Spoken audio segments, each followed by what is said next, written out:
Sometimes the things we think we've lost forever find a way back to us when we need them most. Sometimes healing doesn't come from moving on, but from finding something worth fighting for again. 54-year-old Nolan Briggs had spent 2 years just trying to get through each day after his wife passed. He'd moved back to his childhood farm in Maple Ridge, hoping the familiar land might ease the emptiness. One cold November morning, he heard faint cries coming from an old barn at the edge of his property.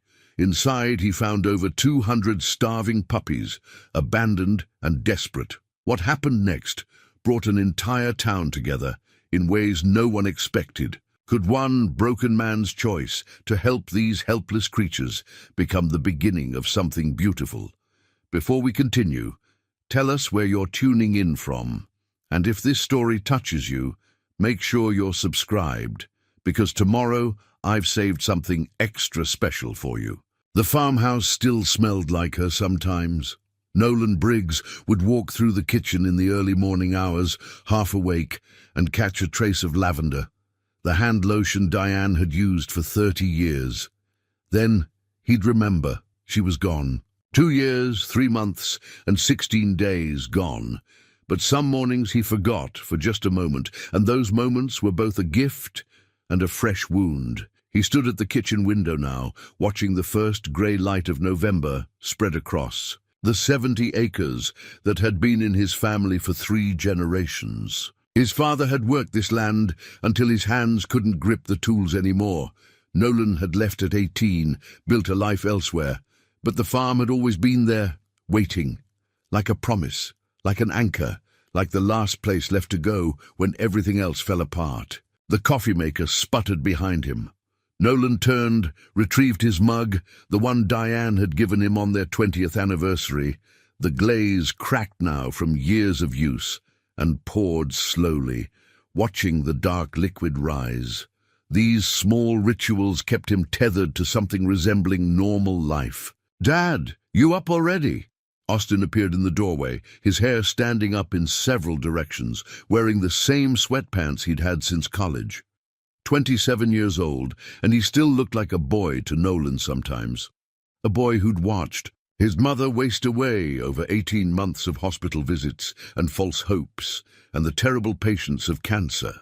"Couldn't sleep," Nolan said. "You want some?" Austin nodded, retrieved his own mug. They stood together in the quiet kitchen, 2 men who loved each other but had forgotten how to talk about anything that mattered. The silence between them had weight now, substance. It filled rooms. Austin had moved back home 6 months after the funeral. He'd been living in the city, working in marketing for a tech company, dating someone Nolan had met exactly twice. That relationship had ended. Austin said it wasn't because of the grief, but Nolan knew better. Grief changed everything. It reached into all the corners of your life and rearranged the furniture. "I was thinking," Austin said, cradling his mug in both hands, "we should walk the property today, check the fence lines, see what needs fixing before winter really sets in." Nolan glanced at his son. Austin had been making suggestions like this for weeks. Projects, tasks, reasons to move through the day with purpose. Nolan knew what he was doing. It was kind, really. Transparent, but kind. "All right," Nolan said, after breakfast. The farm had once been beautiful. Nolan's father had kept it immaculate. Fences painted, outbuildings maintained, every tool in its place. Nolan and Diane had continued that tradition in the early years of their marriage, before they'd moved away to start their dog-breeding business in the next county over. Golden retrievers, healthy and happy, raised with care and sold to families who sent Christmas cards for years afterward. It had been good work, meaningful work. Diane had loved those dogs like children. Before Austin came along, and even after, she'd poured herself into each litter. She'd kept a journal, a leather-bound book with her neat handwriting documenting bloodlines, temperaments, health records, and little observations about personality quirks. "Bella's daughter has her mother's gentle eyes," she'd written once. "She'll make some family very happy." The journal sat on Nolan's nightstand now. He hadn't opened it since her death. Couldn't. Some doors were better left closed. After Diane got sick, they'd stopped breeding dogs, sold the business, sold their house, moved into a small apartment near the hospital. The last 2 years of her life were measured in treatment cycles and blood counts and the steady erosion of hope. When she finally died, peacefully, the hospice nurse had said, as if peace was something you could measure, Nolan had felt nothing, just a vast emptiness where his wife had been. His father had died 3 months later, heart attack, sudden and complete. The lawyer had called to inform Nolan that he'd inherited the farm. Standing in that sterile apartment, phone pressed to his ear, Nolan had made a decision. There was nothing left for him in the city, nothing but memories in every restaurant and park bench and street corner. So he'd come home to Maple Ridge, to the place he'd started from, and Austin had followed. The town hadn't changed much. Population still hovering around 3,000, most families having lived there for generations. Everyone knew everyone else's business, for better or worse. When Nolan returned, people had been kind. Casseroles appeared on his porch. Beatrice Whitman, the 72-year-old widow who lived on the adjacent property, brought him homemade soup every Tuesday. Pastor Glenn from the Methodist Church stopped by monthly, never pushing, just sitting on the porch and talking about weather and crops and nothing important. They all watched him with careful eyes. Poor Nolan Briggs. Lost his wife, lost his father, came home to fade away quietly. And for 2 years, that's exactly what Nolan had been doing, fading, going through motions. The main house was in decent shape. He kept up with basic maintenance, but the outbuildings were crumbling. The old tobacco barn his grandfather had built was hidden under years of ivy growth. The equipment shed was missing half its roof. The fencing sagged in places, though they had no livestock to contain. Nolan had skills. He'd been good with his hands once, could fix nearly anything, had learned carpentry and electrical work from his father. But skill required caring, and caring required energy he didn't have. So the farm deteriorated around him while he drank coffee and watched the seasons change and wondered, in his darker moments, what the point of any of it was. Austin worried. Nolan could see it in the way his son watched him, in the careful suggestions and manufactured tasks. He wanted to reassure Austin that he was fine, that grief had a timeline and he was moving through it appropriately. But that would be a lie. The truth was simpler and more complicated. Nolan was stuck, not moving forward or backward, just existing in a grey space where nothing felt real anymore. After breakfast, eggs and toast, eaten in the same silence, they dressed for the cold and headed outside. November in Maple Ridge could be brutal. The temperature had dropped overnight, and frost covered everything in a delicate crystal coating that would melt by noon. They walked the near fields first, checking fence posts, noting repairs needed. Austin made a list on his phone. Nolan carried the toolbox out of habit, though they weren't fixing anything today, just assessing. "The north pasture needs complete refencing," Austin said. "Dad, that's going to be expensive." "I know. Maybe we should consider selling some of the acreage. The land closest to the highway. Developers have been asking." Nolan stopped walking. "This land stays in the family. I'm just saying." "I know what you're saying. The land stays." It was the most forceful Nolan had been about anything in 2 years. Austin fell silent and they continued walking.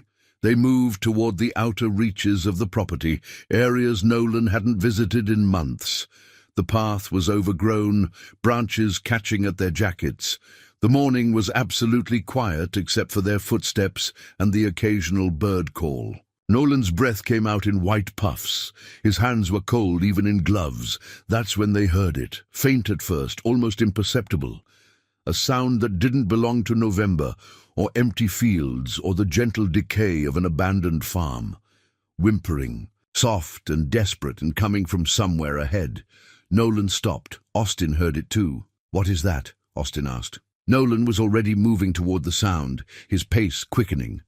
The whimpering grew louder as they pushed through a stand of overgrown bushes. And then Nolan saw it, the old barn. His grandfather's barn, the one that had been unused for decades, covered now in ivy so thick you could barely see the walls.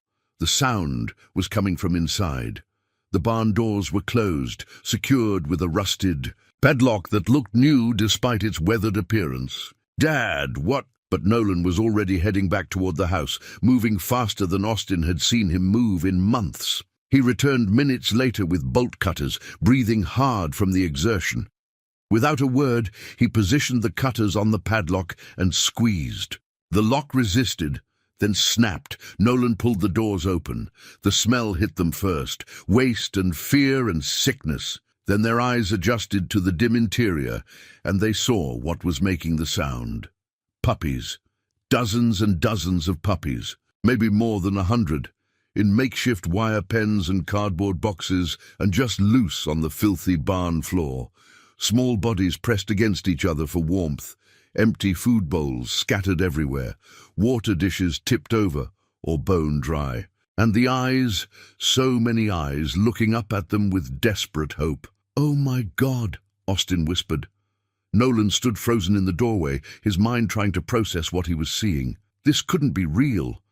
How could this be real? On his property, in his barn, this many suffering animals. A small puppy, some kind of terrier mix, crawled toward him. Its ribs showed through matted fur. It was shaking. And something in Nolan broke open. Or maybe something that had been broken finally started to mend. His hands, which had felt useless for 2 years, suddenly remembered their purpose. He knelt down, gathered the small body gently, felt its rapid heartbeat against his palm. "Austin," he said quietly, "go get blankets. All the blankets in the house. And water. And whatever food we have. Dad, we need to call someone. Animal control. Now, Austin." His son ran. Nolan stepped fully into the barn, still holding the trembling puppy. His eyes adjusted further. He could see now that there were even more dogs than he'd first thought. Different breeds, different ages, all in various states of neglect. Some were alert, watching him. Others lay motionless in corners. How long had they been here? Days, weeks. He spotted a piece of paper tacked to one of the support posts. A note scrawled in hasty handwriting. Couldn't feed them anymore. Bank took everything. God forgive me. Nolan read it 3 times. Someone had been running a breeding operation. Someone who'd gone bankrupt and abandoned these animals on his property, probably hoping someone would find them before it was too late. He looked around the barn at the sea of small faces, and for the first time in 2 years, Nolan Briggs felt something besides emptiness. He felt rage. He felt purpose. He felt the stirring of something he thought had died with Diane. The drive to protect, to heal, to fight for something that couldn't fight for itself. The small puppy in his arms whimpered again. Nolan held it closer. "I've got you," he whispered. "I've got you now." Austin returned with his arms full of blankets, breathing hard. Behind him came Beatrice Whitman, moving as quickly as her 72 years allowed, carrying a basket of what looked like kitchen towels and 2-gallon jugs of water. "Austin told me," she said, stopping at the barn entrance. Her hand flew to her mouth. Dear Lord in heaven. Nolan was still kneeling on the barn floor, the small terrier mix cradled against his chest. He looked up at Beatrice, and she saw something in his face she hadn't seen since before Diane died. Determination. "We need to assess them," Nolan said, his voice steady. "Figure out which ones need immediate help." "Nolan, this is too much for 3 people," Beatrice said gently. "We need to call after," Nolan interrupted. He set the terrier down carefully on one of the blankets Austin was spreading. "After we get water to all of them. After we figure out how many there are and what condition they're in. Then we call whoever we need to call." Austin knelt beside his father. "Dad, what are you doing?" "And what needs to be done?" Nolan stood, surveyed the barn with new eyes. He was thinking now, planning, his mind working in ways it hadn't in years. "Austin, start filling those bowls with water. Beatrice, can you check the ones in the back corner? I need to know if any of them aren't moving." They worked. There was something almost automatic about it, muscle memory taking over. Nolan moved from pen to pen, his hands gentle but efficient, checking each puppy. Some were alert enough to drink immediately when water was offered. Others were too weak to lift their heads. He counted as he went. 50, 75, 100. "Dad," Austin called. "This one's in bad shape." Nolan crossed to where his son stood, looking down at a small mixed-breed puppy, mostly beagle from the looks of it, lying on its side. Its breathing was shallow, rapid. Nolan knelt, placed his hand on the puppy's chest. The heartbeat was irregular. He'd felt this before, years ago, with the golden retrievers he and Diane had raised. He knew this rhythm. This was a life deciding whether to fight or let go. "We need a vet," Nolan said. "Now!" Austin already had his phone out. "There's a veterinary clinic in town, Dr. Phyllis Montgomery. She treated Mrs. Chen's cat last year. Call her. Tell her it's an emergency." While Austin made the call, Nolan continued his assessment. 120, 150. The number kept climbing. Some of the puppies were in better condition than others. They'd probably been here a shorter time, or had been stronger to begin with. But all of them showed signs of neglect. Matted fur, visible ribs, eyes that held too much fear for such young creatures. In the far corner, partially hidden by an overturned crate, Nolan found something that made his stomach turn. 3 small bodies already cold. They hadn't made it. However long these puppies had been abandoned here, it had been too long for these 3.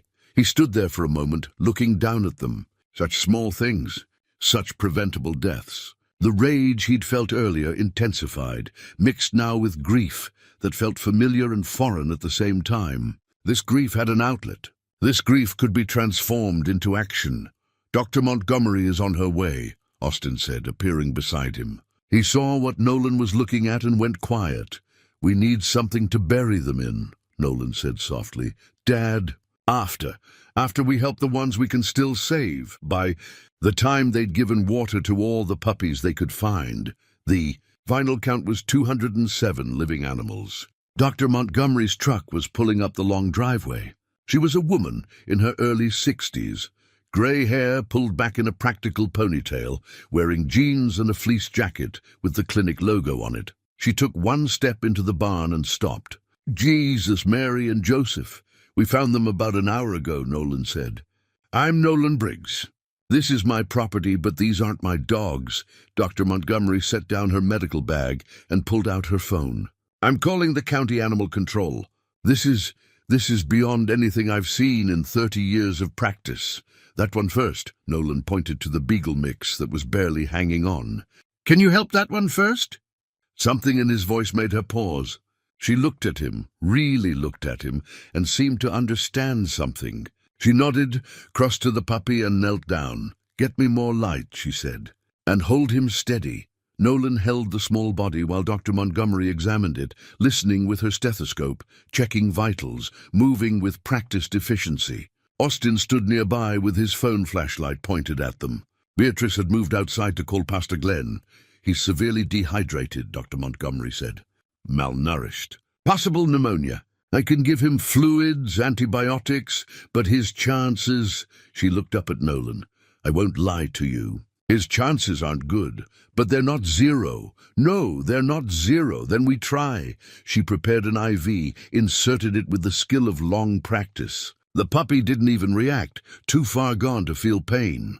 They watched the fluids drip, watched his small chest rise and fall. "The others," Dr. Montgomery said quietly, "I need to assess all of them, figure out which ones need immediate medical intervention. But Mr. Briggs, you understand what you're looking at here? The cost alone, I understand, and the legal issues. Someone abandoned these animals. There will be investigations, paperwork, possible criminal charges. The county will want to take custody of all of them. Can they do that? Legally? Yes, these aren't your animals. They were abandoned on your property, but that doesn't make them yours." Nolan looked around the barn, at the sea of small faces still watching them with hope they didn't deserve to feel yet. "What if I want them to be mine?" Dr. Montgomery studied him. "That's a conversation for lawyers and bureaucrats. Right now I need to focus on keeping as many of these puppies alive as possible. You willing to help with that?" "Yes." "Then here's what we're going to do." For the next 3 hours, they worked in a kind of focused chaos. Dr. Montgomery examined each puppy, categorizing them by urgency. Critical, serious, moderate, stable. The critical ones, 7 in total, needed immediate transport to her clinic. The serious ones, 23, needed medical attention within the next several hours. The moderate and stable ones needed food, warmth, and monitoring. Austin drove to the farm supply store and returned with 50 pounds of puppy food, more blankets, and space heaters. Beatrice organized the barn into sections based on Dr. Montgomery's triage. Pastor Glenn arrived with 3 church members and more supplies. Word was spreading. By early afternoon, more people began showing up. Mrs. Beverly Quinn, the retired schoolteacher, brought towels and cleaning supplies. Her husband, Howard, came with tools to repair some of the broken pens. A young couple Nolan didn't recognize arrived with cases of bottled water and puppy training pads. Maple Ridge was a small town. News traveled fast. And something about 200 abandoned puppies and Nolan Briggs trying to save them, resonated with people. By evening, the critical puppies were at Dr. Montgomery's clinic, hooked to IVs and monitors. The barn had been cleaned, organized, heated. The remaining puppies had been fed, tentatively at first, then with increasing enthusiasm as they realized food was real and available. Some were already looking better, eyes brighter, tails beginning to wag. Nolan sat on an overturned crate, exhausted in a way he hadn't felt in years. Good exhaustion. The kind that came from using your body for something that mattered. Austin sat beside him. Dad, we need to talk about what happens next. I know. This is 200 dogs. Even if some of them get adopted quickly, we're talking months of care. Maybe longer. The cost, I know, Austin. And the county. Dr. Montgomery said they'll probably want to take custody. Nolan was quiet for a moment. Around them, the barn was settling into evening sounds. Soft whimpers, the rustle of puppies adjusting in their blankets, the hum of space heaters. He looked at his son. Your mother kept a journal. About the dogs we raised. Did you know that? Austin shook his head. She wrote about each one like they were individuals, like they mattered. She'd be... His voice caught. He cleared his throat. She'd be the first one in this barn. She wouldn't care about the cost or the logistics or the county rules. She'd just see creatures that needed help, and she'd help them. So what are you saying? I'm saying I'm not letting the county take them. I'm saying we figure this out, whatever it takes. Austin looked at his father in the dim barn light and saw something he'd been hoping to see for 2 years. His dad returned to himself. Okay, Austin said. Then we figure it out. That night, Nolan didn't go back to the main house. He spread a sleeping bag in the corner of the barn, surrounded by the sounds of 200 puppies finally sleeping with full bellies and a little hope. The small terrier mix he'd first picked up, already he was thinking of it as his, curled up against his side. He lay there in the darkness, listening to breathing that wasn't his own, feeling needed in a way he'd forgotten how to feel. His phone buzzed. A text from Dr. Montgomery. Lost one of the critical cases. The little beagle mix. I'm sorry. The other 6 are stable for now. Nolan closed his eyes. The beagle puppy hadn't made it. He'd known it was unlikely, but knowing didn't make it easier. He thought about Diane, about all the things she'd tried to teach him about accepting what you couldn't control while fighting for what you could. I couldn't save that one, he whispered into the darkness. But I can save these.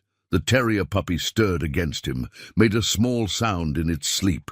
Nolan's hand found its warm body, felt the steady heartbeat that had been failing this morning and was now growing stronger. Tomorrow would bring questions and challenges and probably more heartbreak. But tonight, for the first time in 2 years, Nolan Briggs felt like he had a reason to face tomorrow. The first real problem announced itself at 6 the next morning when Nolan woke to the sound of 40 puppies howling for breakfast.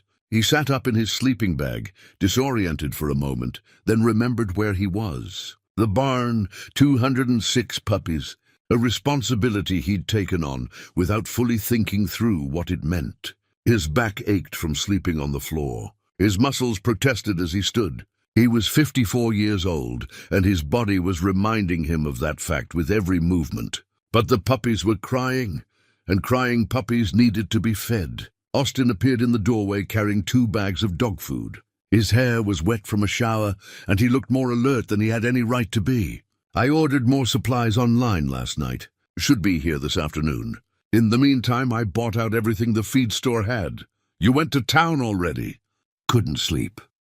Figured I'd make myself useful. Austin set the bags down. Dad, we need a system. We can't just react to every need as it comes up. He was right, of course. Nolan looked around the barn at the organized chaos they'd created yesterday. It had worked in the moment, but it wasn't sustainable. They needed structure, routine, a plan that could last weeks or months. Make a list, Nolan said. Everything we need to do daily. Feeding schedules, cleaning schedules, medical checks. Write it all down. While Austin worked on that, Nolan began feeding the puppies. He moved from section to section, filling bowls, watching to make sure the weaker ones got their share. Some of the puppies were already showing improvement. Brighter eyes, more energy, tails that actually wagged. Others were still struggling, moving slowly, eating tentatively. In the middle pen, Nolan found one of the smaller puppies, a black and white mix that looked part border collie, lying in the same position as yesterday. He knelt down, touched its side. Still warm, still breathing, but barely. This was the pattern. Some would bounce back quickly. Others would fade despite everything. He picked up the puppy, cradled it against his chest. Its eyes opened briefly, looked at him with something that might have been gratitude or might have been exhaustion. Hard to tell. Come on, little one, Nolan whispered. Don't give up yet. His phone rang. Dr. Montgomery. Mr. Briggs, we lost another one overnight, one of the critical cases. But the other 5 are improving. I think they're going to make it. That's good news about the 5. It is. But I need you to understand something. Not all of them are going to survive. You did everything right. Found them when you did, got help. But some of these puppies were already too far gone. You can't blame yourself for that. Nolan looked down at the puppy in his arms. Understood. I've contacted County Animal Control. Inspector Douglas Pritchard will be visiting you today. He's thorough. Expect lots of questions. After the call ended, Nolan sat on his makeshift crate, still holding the weak puppy. Around him, the barn was alive with sound and motion. Puppies eating, playing, exploring their clean pens. It was overwhelming and beautiful and terrifying all at once. Beatrice arrived at 7:30 with coffee and breakfast sandwiches. Figured you boys might need sustenance. You're a saint, Beatrice. Hardly. Just a nosy neighbor who wants to help. She looked around the barn, nodded approvingly. You've organized it well. Who would have thought Nolan Briggs would end up running a puppy rescue operation? I haven't agreed to run anything. I'm just keeping them alive, I know. But people are talking, Nolan. The whole town knows what you found here, and they're inspired by it. You should see the church ladies. They're already organizing donation drives. Beatrice, I don't even know if I'm allowed to keep these dogs. The county might take them. Let them try. You think anyone in Maple Ridge is going to stand by and watch that happen? She smiled. You've given people something to care about. Don't underestimate what that means to a town like ours. Inspector Pritchard arrived at 10 o'clock in a county vehicle, clipboard in hand. He was a man in his late 40s, balding, with the careful expression of someone who'd learned not to show emotion on the job. He walked through the barn methodically, taking notes, asking questions. How many total? 206 living. 3 were already deceased when we found them. 1 more died at the vet clinic last night. And you found them when? Yesterday morning. Around 9. The note said the operation went bankrupt. You have any idea who was running it? No. The barn has been abandoned for years. I hadn't been out to this part of the property in months. Pritchard wrote everything down. The conditions they were in, that's animal cruelty. Criminal charges will be filed once we identify the responsible party. In the meantime, these animals are evidence. Nolan felt his stomach tighten. What does that mean? That means they should be in county custody. At our facility. Your facility built for 200 dogs. No, but you have the staff to care for them. The space? The resources?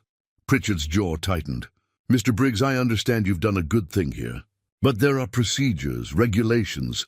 Those puppies have been through enough. Moving them now, stressing them further, some of them are barely hanging on. Is that really in their best interest? What I'm hearing, Pritchard said carefully, is that you want to keep them here, temporarily, until they're healthy enough to be adopted. I'm not trying to start a business or break any laws. I'm trying to keep them alive. Pritchard looked around the barn, at the organized pens, the space heaters, the feeding stations. He looked at the puppies, many of them sleeping now after their morning meal. Then he looked at Nolan. You understand the liability you're taking on? The cost? One person can't care for 200 dogs. I'm not one person. I have help. As if on cue, Beverly Quinn walked in carrying more blankets. Her husband Howard was behind her with a toolbox. Pastor Glenn arrived moments later with 2 more church members. Pritchard watched this small parade of volunteers, then turned back to Nolan. You have 72 hours to show me you can handle this. Proper sanitation, adequate food and water, medical care for the ones who need it. I'll be back Thursday. If this operation doesn't meet standards, I'm removing the animals. Are we clear? Crystal. After Pritchard left, Austin joined his father outside the barn. That could have gone worse. Could have gone better, too. 72 hours isn't much time. Then we better get to work. They did. That afternoon became a blur of activity. Howard repaired the broken pens, reinforced the weak ones. Beverly organized a cleaning rotation among the volunteers. Pastor Glenn made calls to other churches, spreading the word about needed supplies. A local contractor named Felix stopped by and offered to install better lighting in the barn at no charge. Dr. Montgomery returned in the evening to check on the puppies. She examined the weak ones, administered medications, gave instructions. When she finished, she found Nolan sitting with the border collie mix that hadn't improved. That one's struggling, she said gently. I know. Sometimes the kindest thing... Not yet. Nolan looked up at her. Not unless there's no hope at all. She knelt beside him, placed her hand on the puppy. Okay, not yet. But Nolan, I need to talk to you about money. My services aren't free, and these puppies need ongoing care. The bill is already over $5,000. It's going to keep climbing. I have some savings. Not enough for this. Not nearly enough. She paused. I can reduce my fees. I want to help. But you need to think about sustainability. How are you going to pay for food, medical care, facility improvements? You can't do this on good intentions alone. After she left, Nolan sat in the barn as darkness fell. The puppies were settling for the night, their small bodies curled together for warmth despite the space heaters. Austin was in the house researching non-profit status and animal rescue regulations. The volunteers had gone home, promising to return tomorrow. Nolan held the dying border collie mix, feeling its shallow breathing against his chest. He thought about Dr. Montgomery's words. She was right, of course. Money was going to be a problem, a big problem. His savings might last a month, maybe 2 if he was careful. Then what? The puppy in his arms stirred, made a small sound. Not distress exactly. Something else. Its eyes opened, looked up at him. And then, miracle of miracles, its tail moved. Just a tiny wag, barely perceptible. But it was there. That's right, Nolan whispered. You fight, his phone buzzed. A text from Beverly Quinn. Church collected $847 in donations today. It's a start. Don't give up. Nolan looked around the barn at the puppies he'd promised to save. 206 lives depending on him. It was terrifying and impossible, and exactly what he needed. He pulled out his wallet, found the photograph he kept there. Diane, young and smiling, holding their first rescue dog. He studied her face in the dim light. I don't know if I can do this, he said to the photograph. Sorry to twist your bomb. But I'm going to try. The border collie puppy wagged its tail again, stronger this time. Nolan held it close and allowed himself to hope. Thursday morning arrived cold and clear. Nolan had spent another night in the barn, and his body was paying the price. Every joint ached as he stood, stretching muscles that protested the movement. But the border collie puppy, he'd started calling her Scout in his mind, had made it through the night. That felt like a victory worth celebrating. Austin appeared earlier than usual, carrying 2 thermoses of coffee and a determined expression. Inspector Pritchard will be here at noon. I've made a checklist of everything we need to show him. They worked through the morning with focused intensity. Every pen was cleaned, every water bowl filled, every puppy examined for signs of improvement or decline. Beverly and Howard arrived at 8, followed by Pastor Glenn and 4 church members Nolan was just beginning to recognize by name. The operation had developed a rhythm over the past 3 days. Morning feeding at 6 and 7, cleaning rotation from 8 to 10, medical checks at 11, afternoon feeding at 3 and 4, evening cleanup at 6. Someone was in the barn at all hours, monitoring the puppies who still struggled, celebrating the ones who were thriving. Nolan had stopped counting hours of sleep. There weren't enough of them, and dwelling on exhaustion only made it worse. Instead, he focused on small victories. Scout eating solid food, a golden mix finally lifting its head. 3 puppies playing together for the first time. Inspector Pritchard arrived exactly at noon. Accompanied by Dr. Montgomery, they walked through the barn together. Pritchard making notes, Dr. Montgomery examining puppies. Nolan followed, answering questions, showing documentation Austin had prepared. Water changed 3 times daily, Austin explained, showing his charts. Feeding schedule posted here. Medical log maintained by Dr. Montgomery. Cleaning rotation tracked on this spreadsheet. Pritchard examined everything. He checked the pens, the ventilation, the heating system. He watched how the volunteers interacted with the puppies. He spent nearly 2 hours going through every detail. Finally, he stood in the center of the barn and looked at Nolan. You've exceeded minimum standards. I'm surprised, honestly.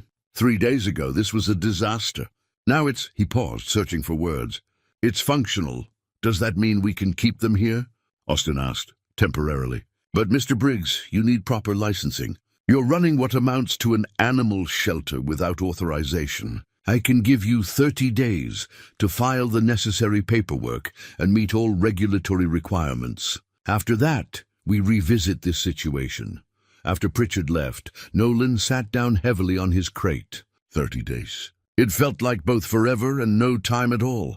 We can do this, Austin said. I've already been researching. We need to file for non-profit status, get proper zoning approval, meet health and safety codes, and pay for all of it, Nolan finished.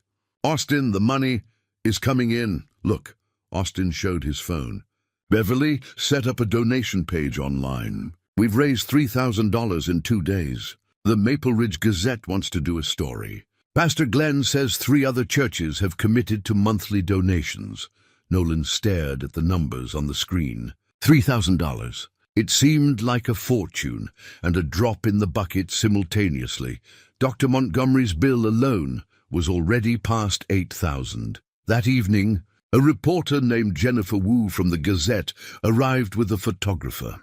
She interviewed Nolan in the barn, asking questions about how he'd found the puppies, why he'd decided to help, what his plans were. Nolan was uncomfortable with the attention. He tried to redirect the focus to the volunteers, to the community response, to anything but himself. But Jennifer kept bringing it back. Mr. Briggs, people are saying you've become a symbol of hope for Maple Ridge, the widower who found purpose in saving abandoned animals. How does that make you feel? I'm not a symbol of anything, Nolan said quietly. I'm just a man trying to do right by some dogs that got dealt a bad hand. The article appeared in Saturday's paper with a front page. Photo of Nolan holding Scout. The headline read, "Local man turns grief into purpose. Rescues 200 abandoned puppies. Nolan hated it." The attention felt invasive, the narrative too neat. His grief wasn't something that could be packaged into an inspiring story. Diane's death wasn't the catalyst for some redemptive journey. He was just trying to get through each day, and the puppies gave him a reason to do that. But the article had an effect he couldn't deny. Donations increased. More volunteers showed up. A local veterinary student named Casey offered to intern at the barn 3 days a week. A pet supply store in the next town over donated 500 pounds of puppy food. People want to help, Beatrice told him one afternoon. Let them. There's no shame in accepting support. By the end of the 2nd week, they'd established something that almost resembled stability. 147 puppies remained. 60 had been adopted through a carefully vetted process Austin had developed. The adoptions brought in modest fees that helped offset costs. Though they were still spending far more than they brought in, Nolan had moved a cot into the barn's small office, officially accepting that this was where he lived now. Austin had taken over the main house, turned the dining room into an administrative center, covered the walls with schedules and charts and paperwork. The relationship between father and son had shifted. They'd found a way to work together, communicate about practical matters, share the burden of responsibility. It wasn't the deep connection Nolan wished for, but it was something. Progress measured in small increments. One evening, Lauren Quinn, Beverly's daughter, stopped by with dinner for Austin. She was 29, taught elementary school, had a warm smile and easy laugh. Nolan watched his son's face light up when she walked in, saw the careful way they interacted, the glances that lasted a beat too long. "Your son likes my daughter," Beverly said, appearing beside Nolan. "Seems that way. She likes him too. Lost her mother when she was 12. Cancer. She understands what he's been through."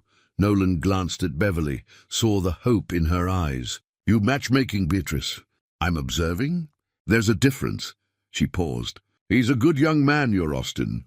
You raised him well. You and Diane both." It was the first time anyone had mentioned Diane's name directly in weeks. Everyone tiptoed around it, afraid of causing pain. But Beverly said it naturally, like it was normal to acknowledge the dead. "She would have loved this," Nolan said quietly. "The chaos, the purpose, all of it. Then maybe you're honoring her by doing it." That night, Nolan finally opened Diane's garden journal. He sat in the barn office, Scout sleeping at his feet, and read his wife's handwriting by lamplight. The entries were mundane and beautiful. Notes about planting schedules, observations about the dogs, little reflections on daily life. On one page, she'd written, "Nolan fixed the gate today. Didn't ask him to, just noticed it needed doing and did it." That's who he is, someone who sees what needs fixing and fixes it. He read that line 3 times. Saw what needs fixing and fixes it. Was that still true? Had these puppies given him back that part of himself? He turned more pages, found an entry from shortly before her diagnosis. "Sometimes I worry about what will happen to Nolan if something happens to me. He loves so deeply. That's his strength and his vulnerability. I hope he finds purpose again if I'm gone. I hope he finds something worth fighting for." Nolan closed the journal, his vision blurred. She'd known. Somehow she'd known that he would need something to fight for. And here it was, 206 puppies that had become 147, each one depending on him to keep fighting. Scout stirred at his feet, looked up at him with eyes that were finally clear and bright. "She'd like you," Nolan told the puppy. "She'd say you've got spirit." His phone buzzed. A text from Austin. "Lauren and I are going to dinner tomorrow. She suggested we could double date. You and Dr. Montgomery." Nolan stared at the message. A date. He couldn't remember the last time he'd even considered such a thing. Before Diane got sick, certainly. A lifetime ago. He typed back, "I don't think I'm ready for that." Austin's response came quickly. "Okay, but Dad, eventually you'll need to let yourself live again." Mom would want that. Nolan set the phone down. Living again. What did that even mean? He was living now, wasn't he? Going through days, making decisions, caring for these animals. That was a form of living, but he knew what Austin meant. Actually engaging with life, letting people in, allowing for possibility. Not yet, maybe not ever, but the fact that he could even consider it felt like progress. Outside, November rain began to fall, tapping on the barn roof. Inside, 147 puppies slept safely, their bellies full, their small lives no longer in immediate danger. And Nolan Briggs, the broken widower of Maple Ridge, sat with his wife's journal and allowed himself to remember her not with pain, but with gratitude. It was a small step, but it was something. The invoice arrived on a Tuesday morning, delivered by certified mail. Nolan signed for it, opened the envelope, and felt his stomach drop. $18,000. Dr. Montgomery's cumulative bill for veterinary services rendered over the past 6 weeks. He sat down on the porch steps, the paper shaking slightly in his hands. 18,000. He had maybe 12,000 left in savings. The donations were helping. They'd raised another 4,000 through the online campaign and various fundraisers, but it wasn't nearly enough. Austin found him there 20 minutes later, still staring at the numbers. "Dad?" Nolan handed him the invoice without speaking. Austin read it, his face going pale. Okay, we can handle this. We can set up a payment plan, maybe negotiate with what? We're barely covering daily expenses as it is. Food, heating, supplies, it adds up faster than the donations come in. Then we raise more money. We do a bigger fundraiser. We reach out to regional news outlets, get more exposure, or I take a loan against the farm. No. Austin's voice was sharp. Dad, no. You are not risking losing this land. What choice do I have? We can't keep running up debt. They argued for the first time in weeks. Austin wanted to find creative solutions, increase fundraising efforts, cut costs wherever possible. Nolan saw only the mounting numbers and diminishing options. The conversation ended with Austin walking away, frustrated, and Nolan sitting alone with an impossible decision. That evening, Pastor Glenn organized a community meeting at the church. 50 people showed up, more than Nolan expected. They gathered in the fellowship hall, sitting on folding chairs, drinking coffee from styrofoam cups. Beverly stood at the front. We're here to discuss the future of the sanctuary. As most of you know, the costs are significant. We need to decide how we move forward as a community. The discussion that followed was heated. Some people were enthusiastic, proposing elaborate fundraising schemes and long-term sustainability plans. Others were skeptical. Why should we bankrupt ourselves for someone else's abandoned dogs? Asked Carl Henderson, a farmer in his 60s. Briggs did a good thing finding them, but at some point this becomes irresponsible. Those dogs didn't ask to be abandoned, Beverly countered. And Nolan didn't ask to find them. But now that we know they're there, what kind of people would we be if we just walked away? The practical kind, Carl shot back. The kind who understand that charity has limits. Others joined in. The debate circled around responsibility, community values, financial reality, and moral obligation. Nolan sat in the back, listening, feeling the weight of all these opinions about a decision he'd made in a moment of impulse. Then Councilwoman Iris Donovan stood up. She was in her mid-50s, always impeccably dressed, with the smooth delivery of a practiced politician. Nolan didn't know her well. She'd moved to Maple Ridge 5 years ago and quickly climbed into local government. I think we can all agree Mr. Briggs has done admirable work, she began. The question is sustainability. Running an animal sanctuary requires resources, expertise, proper facilities. Perhaps the solution is to transfer operations to someone better equipped to handle it. Who did you have in mind? Pastor Glenn asked. Well, as it happens, I've been in conversation with a regional animal welfare organization. They've expressed interest in taking over the operation. They have the infrastructure, the funding, the professional staff. Of course, they'd need to relocate the animals to their facilities. And the Briggs property? Austin asked from the front row, his voice careful. Donovan smiled. The property has potential for other uses that could benefit the community. Commercial development, perhaps. I'd be willing to facilitate that transition, help Mr. Briggs get fair value for his land so he can move on from this burden. The room went quiet. Nolan felt everyone's eyes turn toward him. I'm not selling, he said quietly. Mr. Briggs, be reasonable. You're drowning in debt for a problem that isn't yours to solve. I'm not selling. Louder this time. Donovan's smile tightened.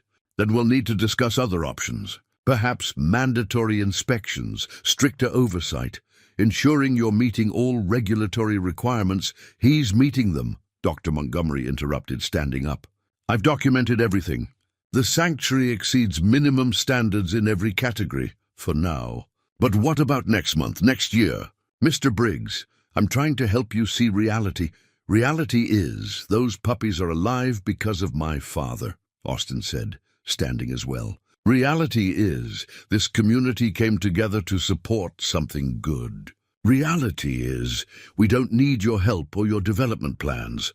The meeting ended in tense disagreement. Some people pledged increased support. Others left shaking their heads. Donovan departed with a fixed smile that didn't reach her eyes. Outside, Pastor Glenn pulled Nolan aside. She wants your land. Has for a while, apparently. I heard rumors she'd tried to buy it from your father before he died. Why?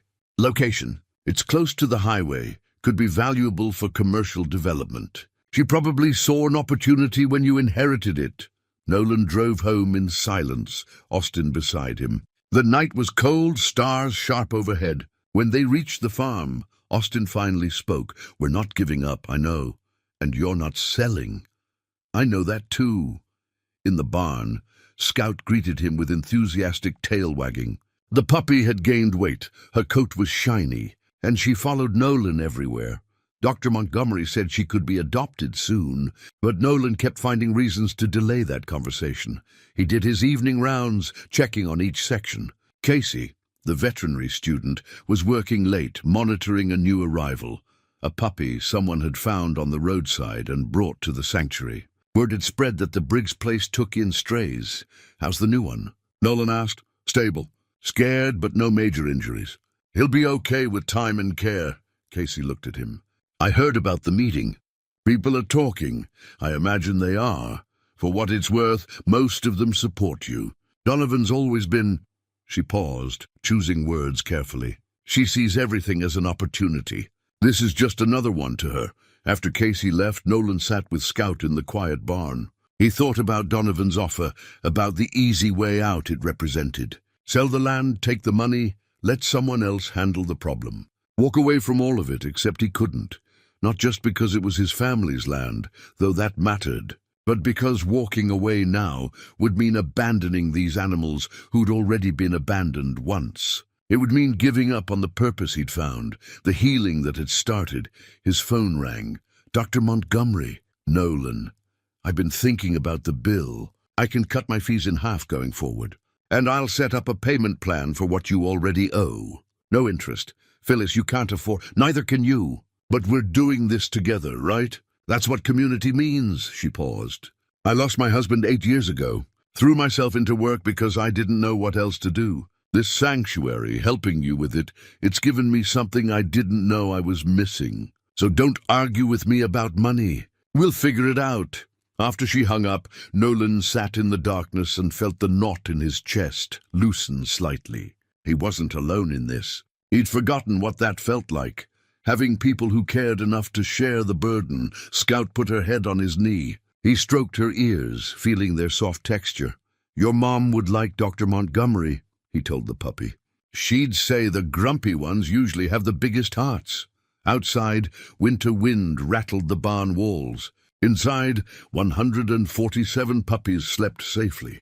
And Nolan Briggs, who'd spent 2 years convinced he had nothing left to give, discovered he still had reserves of determination he'd forgotten existed. He pulled out his phone and texted Austin, "We fight. Whatever it takes."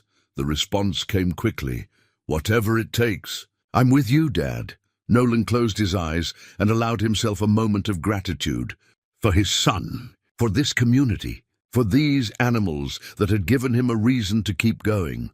Tomorrow would bring new challenges. But tonight this was enough. Scout's collar was nothing fancy, just a strip of old leather Nolan had found in the workshop, cut down to puppy size with a simple brass buckle. He'd made it on a quiet afternoon when Scout was sleeping beside his workbench, her small body finally healthy enough to run and play like puppies should. The collar represented something, though he couldn't quite articulate what. Maybe it was permanence. Maybe it was hope. Or maybe it was just an old man admitting he'd gotten attached to a dog he'd once thought wouldn't survive the night. 3 months into the sanctuary operation, patterns had emerged. Morning feeding was routine now. The volunteers knew their roles without being asked. Casey had brought in 2 more veterinary students to help with medical care. The barn was warm, clean, organized. They'd adopted out another 40 puppies, leaving 107 in residence. Each adoption was carefully vetted, home visits, reference checks, follow-up appointments. Austin had created a system that would have impressed any professional rescue operation. The fundraiser, Pause for Hope, had been Beverly's idea. A community carnival with games, food stalls, local vendors, and most importantly, opportunities to meet adoptable puppies. They'd spent 2 weeks planning, recruiting volunteers, securing permits. The day arrived cold but clear. By 10 in the morning, the town square was packed. Families with children, elderly couples, teenagers volunteering at booths. The smell of cotton candy and grilled food filled the air. A local band played folk music on a small stage. Nolan stood at the sanctuary's booth, Scout at his feet wearing her handmade collar, watching the crowd with a mixture of wonder and discomfort. This many people, all here because of something he'd started, felt surreal. "Dad, we've raised $22,000, Austin said, checking his phone. "And it's only 1 o'clock, 22,000.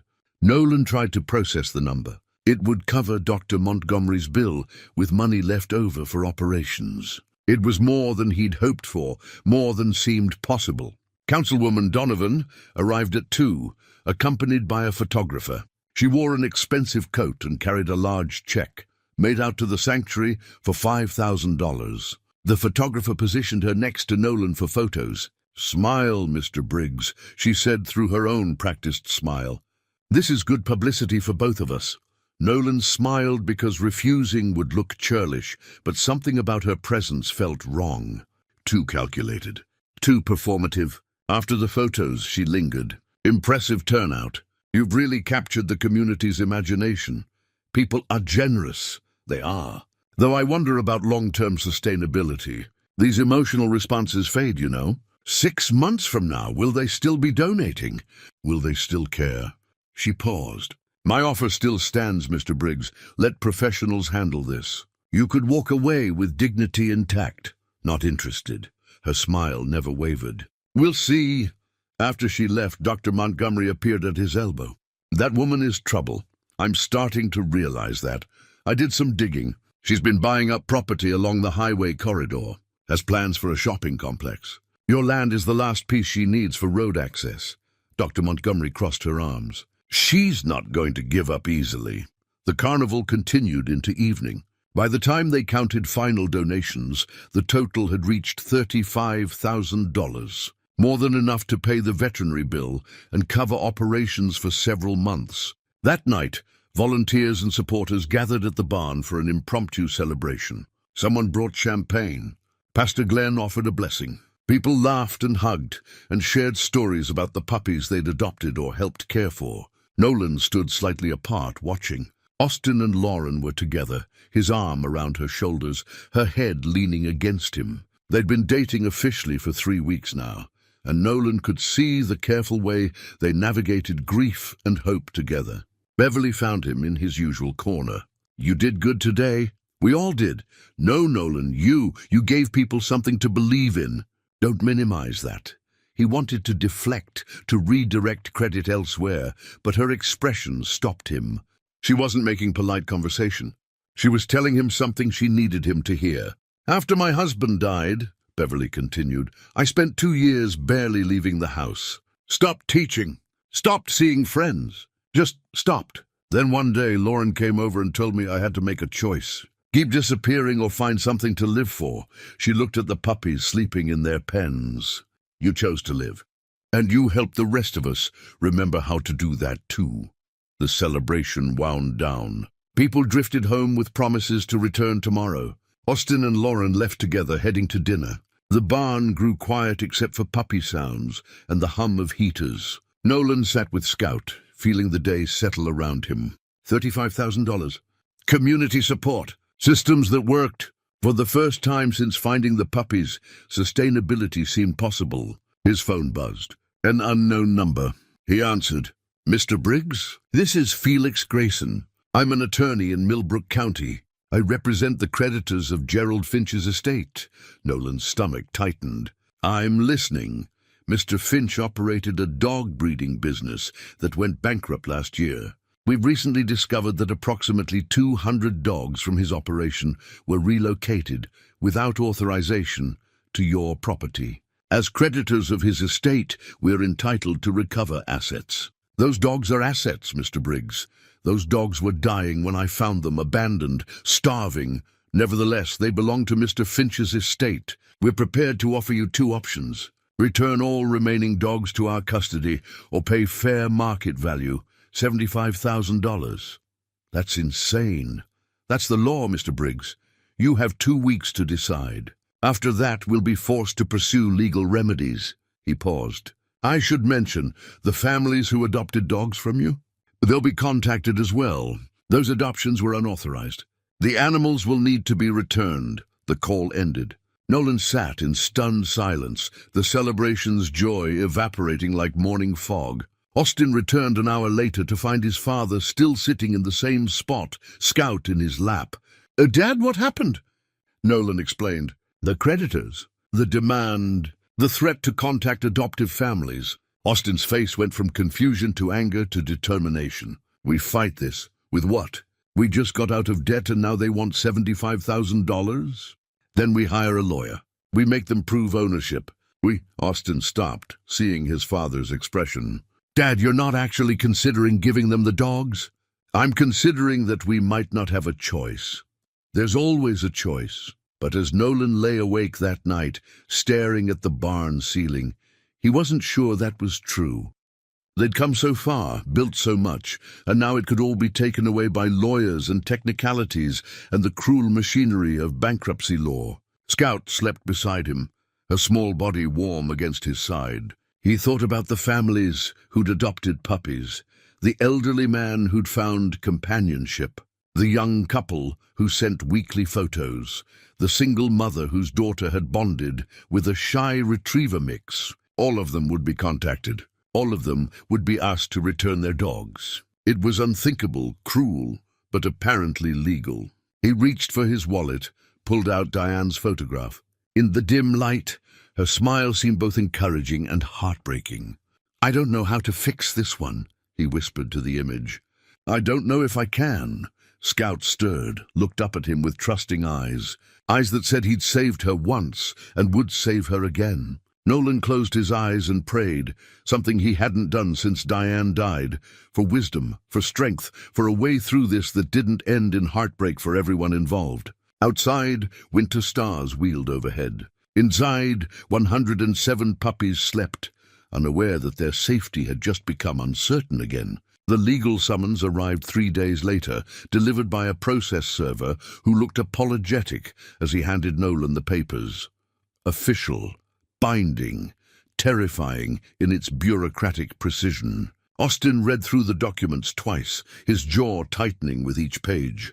They're claiming the puppies are assets of Finch's bankruptcy estate, that you had no legal right to take possession or facilitate adoptions. They want all remaining animals returned and monetary compensation for the ones already adopted.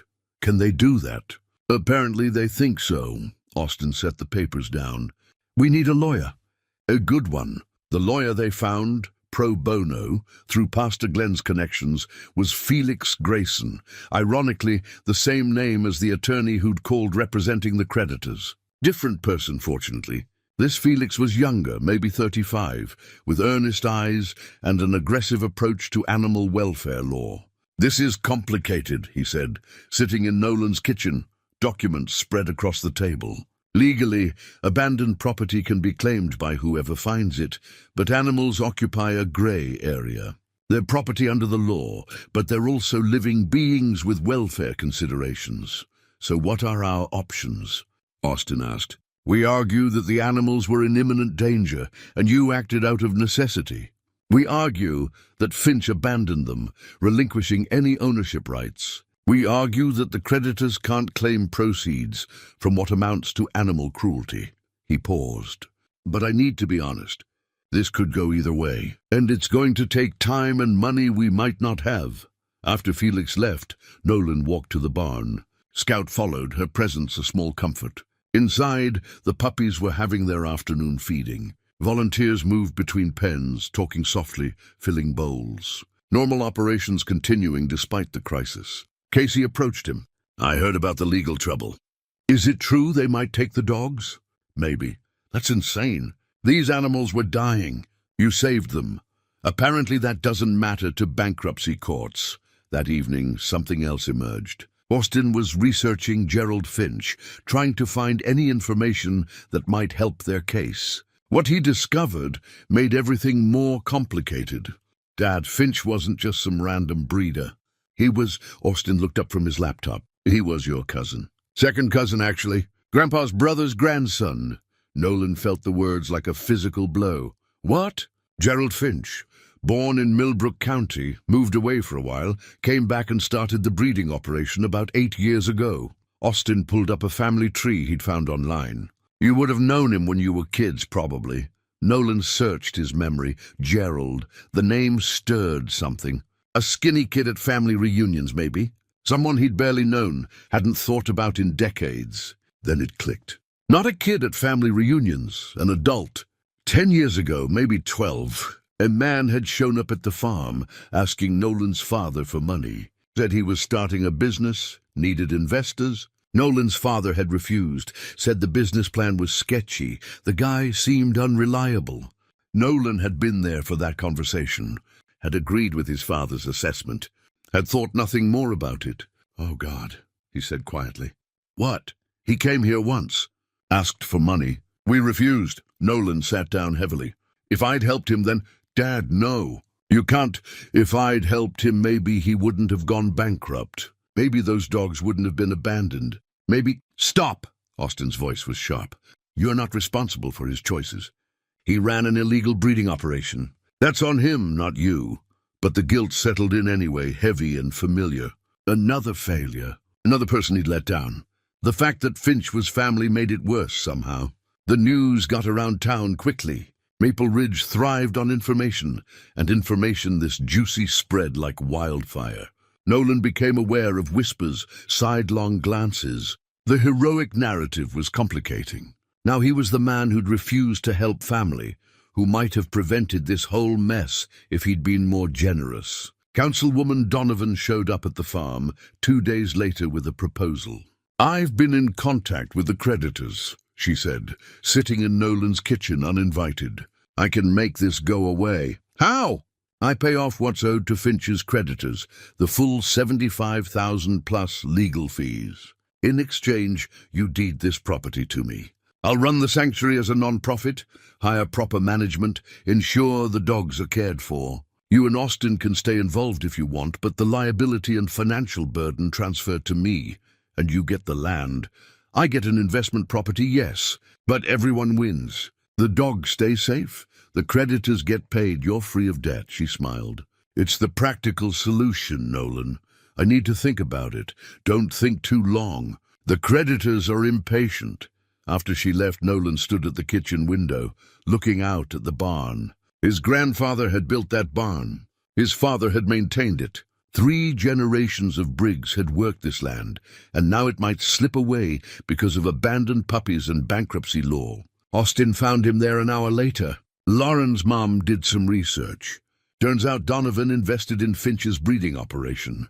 $20,000 3 years ago. When it went bankrupt, she lost that money. So she's one of the creditors? Not officially. But she has financial interest in the estate being settled. Which means she engineered this. The legal claim, the timing, all of it. Austin nodded. She's been trying to get this property for years. This is just her latest attempt. The pieces fell into place. Donovan hadn't been offering help. She'd been orchestrating a takeover, using the law and Nolan's own compassion against him. The anger that rose in Nolan was different from what he'd felt before. Not the hot rage of injustice, but cold determination. He'd been manipulated, backed into a corner by someone who saw vulnerable people and animals as opportunities. Dr. Montgomery arrived that evening, called by Austin. She brought news that changed everything. I pulled Finch's veterinary records from when he was operating, she said, spreading papers across the kitchen table. Multiple citations for animal cruelty, overcrowding, inadequate care, infectious diseases. They filed 3 separate complaints with the county over 2 years. He was supposed to be shut down. Why wasn't he? That's the question I asked. The inspector at the time, before Pritchard, said he received pressure from above to ease off. Someone was protecting Finch. She pulled out another document. I did some digging in county records. Guess who made those calls? Donovan. Her office, multiple times. She had a financial stake in his operation, and she used her position to keep him operating despite violations. Dr. Montgomery looked at Nolan. which means those dogs weren't just abandoned. They were the product of an illegal operation that continued because of corruption. And creditors can't claim assets from criminal enterprise. Hope flickered in Nolan's chest. You're sure? I'm sure. But proving it, connecting all the dots, building a legal case that takes time and evidence. How much time? More than 2 weeks. Which is how long we have before the creditors can take legal action. They sat in silence, considering options. The clock was ticking. Donovan thought she'd won. The creditors thought they had a valid claim. And Nolan was caught between protecting the animals and protecting his family's land. Scout jumped into his lap as if sensing his distress. He stroked her soft fur, feeling the steady heartbeat beneath his fingers. This puppy had fought for her life. Maybe it was time he fought with the same determination. "We need Inspector Pritchard," Nolan said quietly. "He knows what Finch was doing. He filed those early complaints. Will he testify? I don't know. But we have to ask." Austin pulled out his phone. "Then we ask tonight." Outside, darkness had fallen. In the barn, 107 puppies were settling for the night, unaware of the legal battles being fought on their behalf. And Nolan Briggs, faced with losing everything, decided that some things were worth fighting for, no matter the cost. Inspector Douglas Pritchard arrived at the farm the next morning, his county vehicle kicking up dust on the long driveway. Nolan met him at the porch, coffee already brewed, prepared to make his case. "I appreciate you coming," Nolan said. Pritchard accepted the coffee, looked out at the barn. "You said it was urgent." "About Gerald Finch." They sat on the porch and Nolan laid out everything. The creditor's claim, Donovan's involvement, Dr. Montgomery's discovery of the complaints Pritchard himself had filed years ago. The pressure from above that had kept Finch operating despite violations. Pritchard listened without interrupting, his expression growing more troubled with each revelation. When Nolan finished, the inspector was quiet for a long moment. "I should have pushed harder," he finally said. "I knew what Finch was doing was wrong. But when Donovan's office called, when they made it clear my job might be at risk if I didn't back off, I chose my career over those animals." He met Nolan's eyes. "I've regretted it ever since. Will you testify?" "About what I saw at Finch's operation? About the pressure I received?" "Yes, I'll testify to all of it." He paused. "But you need to understand what you're up against. Donovan has connections, money, political capital. She'll fight dirty. So will we." Over the next 2 weeks, they built their case. Felix worked 18-hour days, gathering evidence, interviewing witnesses, constructing legal arguments. Dr. Montgomery provided detailed documentation of Finch's violations. Pritchard gave a sworn statement about the political interference. Austin and Lauren worked together to document the transformation of every puppy. Before and after photos, medical records, testimonials from adoptive families. They created a presentation that showed not just legal arguments, but human impact. The hearing was scheduled for early December, 3 weeks away. Nolan tried to maintain normal operations, but the weight of what was coming pressed on him constantly. Some nights he barely slept, lying awake running through worst-case scenarios. One evening he found himself holding Diane's wedding ring. He'd kept it in a small box in his nightstand, unable to wear it, but unable to put it away. The gold band caught the lamplight, and he thought about selling it. The ring would bring in money, not enough to pay the creditors, but enough to help with legal fees. Austin found him sitting there, the ring in his palm. "Dad, you can't. It's just a piece of metal." "It's not, and you know it." Austin sat beside him. "Mom wouldn't want you to give that up. Not for this. Not for anything. She'd want me to do whatever it takes to protect these animals. She'd also want you to keep something of hers." Austin's voice was gentle. "You don't have to sacrifice everything to prove you care." Nolan closed his fist around the ring, feeling its weight. Austin was right. Some things couldn't be measured in dollars or legal victories. Some things had value beyond practical use. He put the ring back in its box. The following Sunday, Pastor Glenn organized a prayer vigil at the church. Nolan didn't want to go. Public displays of emotion still made him uncomfortable. But Austin insisted. The church was packed, every pew filled, people standing along the walls. When Nolan walked in, a hush fell over the congregation. He took a seat in the back, trying to be inconspicuous. Pastor Glenn spoke about community, about standing together in difficult times, about the moral obligation to protect the vulnerable. Then he invited people to share their thoughts. Beverly stood first. Nolan Briggs gave us something to believe in. He reminded us that individual actions matter, that one person can make a difference. Whatever happens in court, that truth remains. Others followed. The elderly man who'd adopted the first puppy spoke about how his dog had given him a reason to get up in the morning. A young mother talked about her daughter's bond with their rescue. A teenager described volunteering at the barn and discovering a passion for veterinary medicine. Then Pritchard stood. I owe Mr. Briggs an apology. Years ago, I failed to do my job because I was afraid of the consequences. He found those animals and did what was right without hesitation. That's courage. That's integrity. And I'm honored to help him fight for them now. Finally, Dr. Montgomery spoke. I lost my husband 8 years ago. For a long time after, I just went through motions. Working, sleeping, existing, but not really living. This sanctuary brought me back to life. These animals, and the man who saved them, reminded me what it means to care about something beyond yourself. When the vigil ended, people lined up to shake Nolan's hand, hug him, promise support. He was overwhelmed by it all. These people, his community, were standing with him not because they had to, but because they wanted to. On the drive home, Austin said, "You're not alone in this, Dad. You know that, right?" "I'm starting to." 3 days before the hearing, Felix called with news. I've been digging into Donovan's financial records, public information from her campaign disclosures. She invested heavily in properties along the highway corridor, 20 properties in 5 years. Your land is the only piece she doesn't control. So this really is just about real estate. It's about money. It always is, with people like her. She sees a shopping complex, rental income, long-term profit. The dogs are irrelevant to her. You're an obstacle to be removed. Can we use this in court? We can establish motive. Show that she's not acting out of concern for the law, but out of financial self-interest. Combined with Pritchard's testimony about political interference and Dr. Montgomery's evidence of Finch's illegal operation, we have a strong case. He paused. But Nolan, I need you to be prepared. Even strong cases can lose. Judges are unpredictable. The law doesn't always align with justice. That night, Nolan couldn't sleep.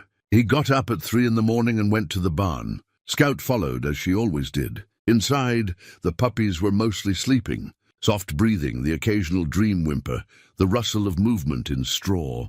He walked through the pens, checking on the ones he worried about most. A small mixed breed with a chronic respiratory condition. An older puppy that had been at the sanctuary since the beginning, overlooked by potential adopters because of its age. A shy retriever that still flinched at sudden movements. Each one had a story. Each one mattered. And in 3 days, a judge would decide their fate based on legal technicalities and bankruptcy law and arguments about property rights. Nolan sat on his familiar crate, Scout curling up at his feet. He thought about Diane, about what she would say if she were here. Probably something about having faith. About trusting that doing the right thing was enough, regardless of outcome. He wasn't sure he believed that anymore. The world was more complicated than right and wrong. But he believed in these animals, in the community that had rallied around them, in the possibility that sometimes, despite everything, justice prevailed. Lauren found him there at dawn. Austin sent me to get you. He's made breakfast. Says you need to eat before the final prep meeting with Felix. I'll be there in a minute. She sat beside him instead. My mom told me about when she lost my dad, how she thought she'd never feel normal again. But then slowly, through small acts of living, she found her way back. She looked at the puppies. You've helped a lot of people find their way back, Nolan, including my mom, including Austin, including me. I was just trying to save some dogs. That's how healing starts, by caring about something outside yourself. She stood, offered her hand. Come on, let's go prepare to win this thing. Nolan took her hand and let her pull him up. 3 days until the hearing, 72 hours until everything changed. He was as ready as he'd ever be. The courthouse in Millbrook County was a stern brick building that had stood for 100 years. Nolan arrived early, wearing the only suit he owned, the same one he'd worn to Diane's funeral. Austin walked beside him, carrying a briefcase full of documents. Behind them, a convoy of supporters from Maple Ridge filled the parking lot. The courtroom was packed by 9 o'clock. Judge Constance Fairfield presiding, a woman in her 60s with silver hair and a reputation for fairness but also strictness. She looked over the crowded gallery with raised eyebrows. "This is a civil hearing, not a circus. I'll have order or I'll clear the room." "Understood?" Everyone nodded. The creditor's attorney presented first. His name was Vincent Shaw, expensive suit, confident delivery. He laid out the case with clinical precision. "Your Honor, this is straightforward. Gerald Finch operated a dog breeding business. When his business went bankrupt, he left assets, specifically 207 dogs, on Mr. Briggs's property. Those animals belong to Mr. Finch's estate. The creditors have legal claim to those assets. Mr. Briggs took possession without authorization and facilitated adoptions without legal standing. We're seeking return of remaining animals and compensation of $75,000 for those already adopted." Judge Fairfield made notes. "Mr. Grayson, your response." Felix stood, straightening his tie. "Your Honor, my client discovered these animals in a state of severe neglect. Multiple animals were dead. Others were dying. He acted out of humanitarian necessity. Furthermore, these animals weren't simply abandoned. They were the product of an illegal breeding operation. Creditors cannot claim proceeds from criminal activity. That's a serious allegation. Can you substantiate it?" "We can, Your Honor, with testimony and documented evidence," Shaw objected. "Your Honor, Mr. Finch's business practices are irrelevant to the property claim. I'll decide what's relevant." "Mr. Shaw," Judge Fairfield turned to Felix.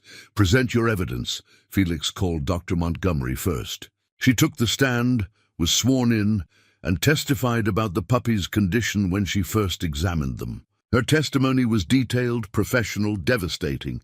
"In my 30 years of veterinary practice, I've never seen animals in worse condition. Severe malnutrition, dehydration, multiple infections. 3 were already dead. Several more died despite treatment. These animals had been without adequate food, water, or medical care for at least a week, possibly longer," Shaw cross-examined. "Dr. Montgomery, you've become personally involved with Mr. Briggs's sanctuary, correct? You've reduced your fees, provided pro bono services?" "I have. So you have a financial interest in the outcome of this case." "I have an ethical interest. Those animals needed help. Mr. Briggs provided it. I supported that effort. But your objectivity is compromised. My objectivity is based on 30 years of medical training and documented evidence. The condition of those animals speaks for itself." Judge Fairfield intervened. "Mr. Shaw, move on." Next, Felix presented documentation. Photographs of the barn when Nolan first found it. Medical records. Before and after images of individual puppies. The gallery watched in silence as the evidence mounted. Then Felix called Inspector Pritchard. Pritchard took the stand, clearly nervous but determined. He testified about visiting Finch's breeding operation years earlier, about documenting violations, about filing complaints that should have resulted in the operation being shut down. "But it wasn't shut down," Felix said. "Why not?"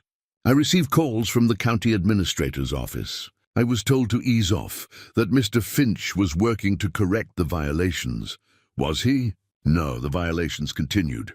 Animals were kept in overcrowded, unsanitary conditions. But every time I tried to take action, I was told to give him more time."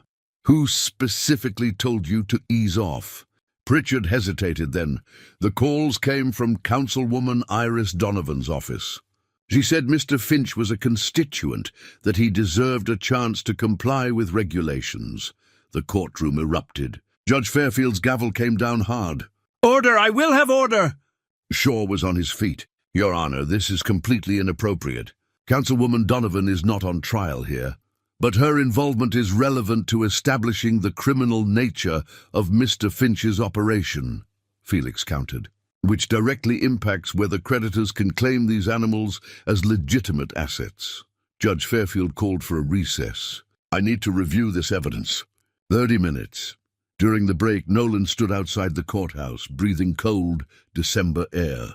Austin joined him, along with Beverly and Dr. Montgomery. It's going well, Austin said. Is it? Nolan felt numb. The legal arguments, the testimony, all of it felt abstract compared to the simple reality of 107 puppies waiting at home.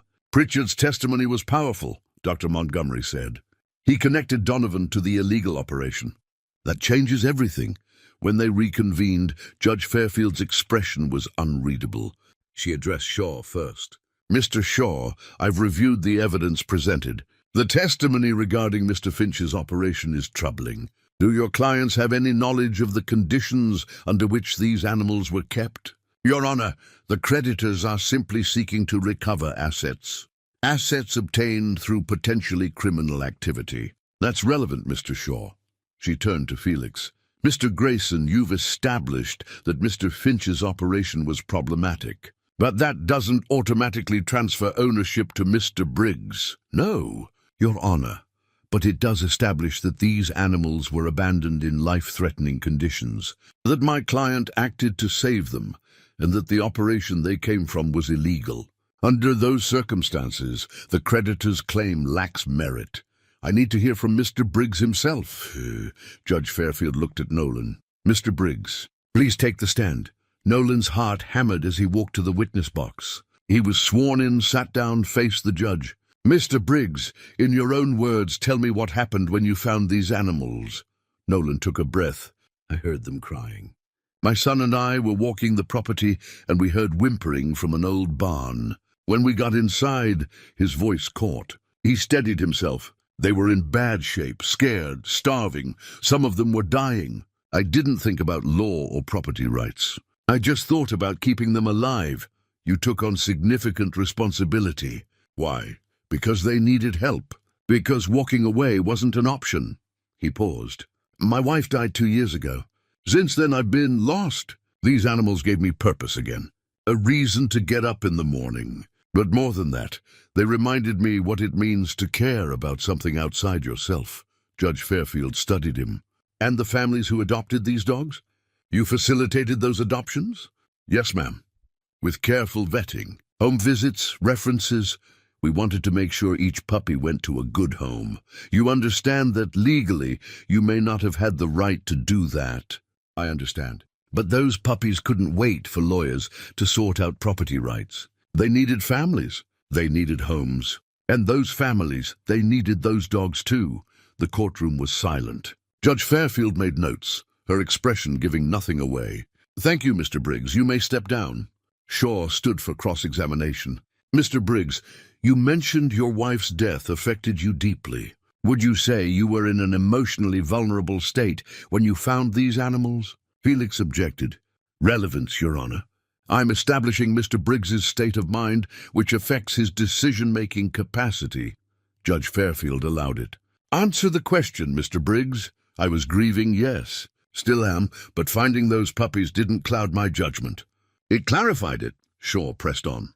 You took on enormous financial burden, medical bills exceeding $18,000, daily expenses. You put yourself and your son at financial risk. Would you call that rational behavior?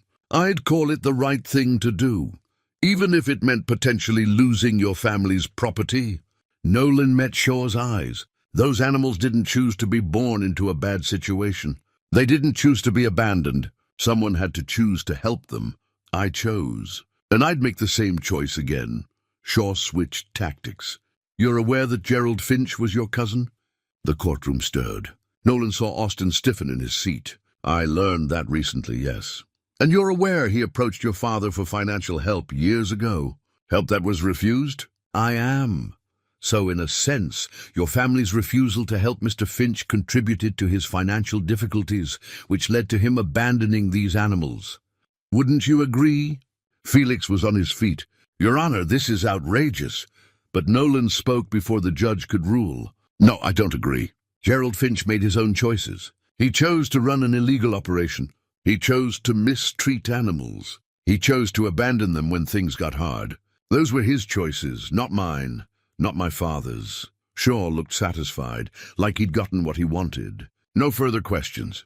Felix called Austin next. He testified about the sanctuary's operations, the care protocols, the adoption process. He presented the USB drive containing all their documentation, financial records, medical logs, volunteer schedules, testimonials from adoptive families. "We've documented everything," Austin said. "Every dollar spent, every medical treatment, every adoption. This isn't some haphazard rescue. It's a professional operation built by people who care." Then Felix revealed the final piece of evidence, a cancelled check obtained through legal discovery, made out from a company owned by Iris Donovan to Gerald Finch's breeding operation. $20,000 dated 3 years ago. "Your Honor, this proves Councilwoman Donovan had direct financial interest in Mr. Finch's operation. When it failed, she lost her investment. Now she's using her position to recoup those losses by claiming the animals as assets and acquiring Mr. Briggs's property." Shaw objected strenuously. Judge Fairfield overruled him. "This goes to motive and credibility, Mr. Shaw. I'll allow it," Felix continued. "Councilwoman Donovan isn't in this courtroom today, but her influence is everywhere in this case. She invested in an illegal operation. She used her political position to prevent it from being shut down. And now she's orchestrating this legal action to profit from her own failed investment." The courtroom erupted again. Judge Fairfield's gavel came down repeatedly. "Order! Mr. Shaw, do the creditors have any response to these allegations?" Shaw conferred with his clients, then stood. "Your Honor, we request a continuance to investigate these claims." "Denied. You've had time to prepare your case. Mr. Grayson, anything else?" "Just one more witness, Your Honor, Casey Brennan, veterinary student who's been working at the sanctuary." Casey took the stand, young and earnest. She testified about the transformation she'd witnessed in the puppies, but also in the community. Before the sanctuary, Maple Ridge was quiet. People kept to themselves, but this brought everyone together. "I've seen elderly people volunteer alongside teenagers. I've watched families bond over caring for these animals. Mr. Briggs didn't just save puppies. He reminded us what community means." When she finished, Judge Fairfield called another recess. "I need time to consider all the evidence. We'll reconvene in 1 hour for my ruling." Outside, Nolan couldn't sit still. He paced the courthouse steps while supporters gathered around, offering encouragement he couldn't quite absorb. His mind kept cycling through everything that had been said, every argument, every piece of evidence. Dr. Montgomery found him alone in a quiet corner. "However this goes, you did everything right." "Did I?" Shaw made it sound like I was emotionally unstable. Like I took on these dogs because I couldn't handle my grief. Maybe that's partly true. But so what? You turned grief into purpose. You transformed pain into healing. That's not weakness, Nolan, that's strength. When they returned to the courtroom, Judge Fairfield's expression was grave. She waited for everyone to settle before speaking. "I've reviewed all the evidence presented today. This case involves complex questions about property rights, bankruptcy law, and animal welfare. But at its core, it's about what we value as a society." She looked at Shaw and his clients. "The creditor's claim is legally defensible under normal circumstances, but these are not normal circumstances. The evidence clearly shows Mr. Finch operated an illegal breeding facility. Multiple violations were documented, animals were kept in inhumane conditions, and political interference prevented proper enforcement of animal welfare laws." She turned to the evidence of Donovan's involvement. "The financial connection between one of the creditor's representatives and Mr. Finch's operation raises serious questions about motive. This appears less about recovering legitimate assets and more about profiting from criminal activity." Shaw started to object. Judge Fairfield cut him off. "I'm not finished. Mr. Briggs acted when he discovered animals in immediate danger. He provided necessary care, sought proper medical attention, and established a functioning sanctuary with community support. His actions were not only humane but necessary." She paused, her gaze sweeping the courtroom. "Therefore, I rule in favor of the defendant. The creditor's claims are denied. Mr. Briggs retains custody of all animals currently at the sanctuary. Furthermore, I'm referring this matter to the State Attorney General for investigation of potential corruption and animal cruelty charges related to Mr. Finch's operation and those who enabled it. The courtroom exploded. People cheering, crying, embracing. Judge Fairfield's gavel came down one final time. This court is adjourned. Nolan sat frozen, unable to process what he'd just heard. They'd won. The puppies were safe. The sanctuary would continue. Austin grabbed him in a fierce hug. "We did it, Dad. We actually did it." Around them, celebration erupted. But Nolan could only think of 107 puppies waiting at home, finally, truly safe. 6 months after the court victory, Nolan stood at the entrance to the newly renovated barn and barely recognized it. What had once been a crumbling structure hidden under ivy was now a proper facility, with clean lines, fresh paint, and a sign that made his chest tight every time he saw it. Briggs Haven Sanctuary, founded by Nolan and Diane Briggs. Austin had insisted on including Diane's name. "She started this with you, Dad, all those years raising dogs together. This is part of her legacy too." The sanctuary had grown beyond anything Nolan imagined that cold November morning when he'd first heard the whimpering. They'd formalized operations, obtained all necessary licenses, established a board of directors. Dr. Montgomery served as chief veterinarian, with Casey and 2 other vet students rotating through as interns. Beverly managed volunteers.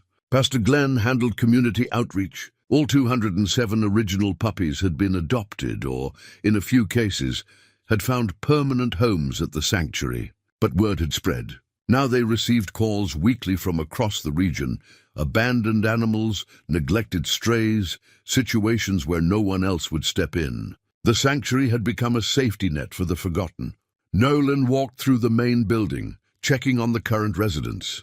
32 dogs today, ranging from puppies to seniors, each with a story, each waiting for their second chance. In the far corner, in what had become his favorite spot, Scout slept on a cushioned bed. She was technically Nolan's dog now, though he'd never planned to keep her. Somehow the adoption papers had never gotten filed. Somehow she'd just stayed, following him through his days, sleeping beside his cot at night. "Dad, they're here!" Austin called from the doorway. Today was the grand opening of the education center, a new building constructed with grant money and community donations. Local schools would bring students for programs about animal care, responsibility, compassion. It was Beverly's idea, a way to invest in the next generation. The center was named Diane's Place. When Nolan had first seen the sign, he'd wept. Not the silent tears of grief he'd grown accustomed to, but something different. Gratitude, maybe, or recognition that Diane's love continued to ripple outward, touching lives she'd never meet. The dedication ceremony drew a crowd of 200. Nolan stood uncomfortably at the front, while speakers praised his work, thanked the community, outlined the center's mission. He caught Austin's eye across the crowd. His son stood with Lauren, her hand in his. They'd gotten engaged last month, planning a summer wedding on the farm. When it was Nolan's turn to speak, he approached the microphone with reluctance. Public speaking still made him anxious, but these people had earned his words. "I'm not good at speeches," he began, "so I'll keep this brief. 6 months ago, I found some dogs that needed help. I helped them. That's all I was trying to do. But something happened that I didn't expect. They helped me, too." He paused, gathering his thoughts. "My wife Diane died 2 years before I found those puppies. For those 2 years I was lost, going through motions, existing but not really living. Then I heard crying from an old barn, and everything changed. Not because I'm special or heroic. Because I chose to care when caring was hard." He looked around at the faces watching him. "This sanctuary isn't mine.